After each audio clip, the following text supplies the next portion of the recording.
গত কয়েক দশকের চেয়ে এখন বিশ্ব মঞ্চে যুক্তরাষ্ট্র বেশি শক্তিশালী বলে দাবি করেছেন দেশটির প্রেসিডেন্ট জো বাইডেন।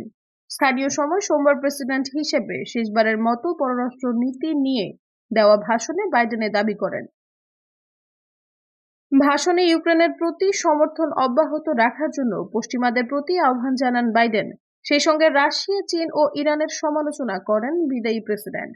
বাইডেন বলেন, আমেরিকা শক্তিশালী, আমাদের জোট শক্তিশালী, আমাদের প্রতিপক্ষ এবং প্রতিযোগীরা দুর্বল।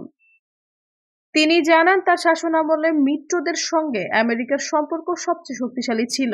এছাড়া ন্যাটো সামরিক জোটের অংশীদাররা এখন তাদের ন্যায্য অংশ পরিশোধ করছে বলেও দাবি করেন তিনি। বিদায়ী ভাষণে ইউক্রেন যুদ্ধের বিষয়ে বাইডেন বলেন, পুতিন যখন আক্রমণ করেছিলেন তখন তিনি ভেবেছিলেন যে তিনি কয়েক দিনের মধ্যেই কিয়েভ জয় করবেন। সত্য হলো, সেই যুদ্ধ শুরু হওয়ার পর থেকে আমিই একমাত্র ব্যক্তি কিয়েভের কেন্দ্রে দাঁড়িয়েছিলাম, তিনি নন। বাইডেন তার ভাষণে চীন প্রসঙ্গ নিয়েও কথা বলেন। তিনি বলেন, চীন আমাদের ছাড়িয়ে যাবে না এবং মার্কিন যুক্তরাষ্ট্র বিশ্বের প্রভাবশালী পরশক্তি হিসেবেই থাকবে। উল্লেখ্য, যুক্তরাষ্ট্রের ৪৭তম প্রেসিডেন্ট হিসেবে আগামী ২০ জানুয়ারি শপথ নিতে চলেছেন ডোনাল্ড ট্রাম্প। তার শপথ গ্রহণ অনুষ্ঠানে অংশ নেওয়ার জন্য বিশ্বের বিভিন্ন রাষ্ট্রনেতা ও প্রভাবশালী ব্যক্তিদের আমন্ত্রণ জানানো হয়েছে।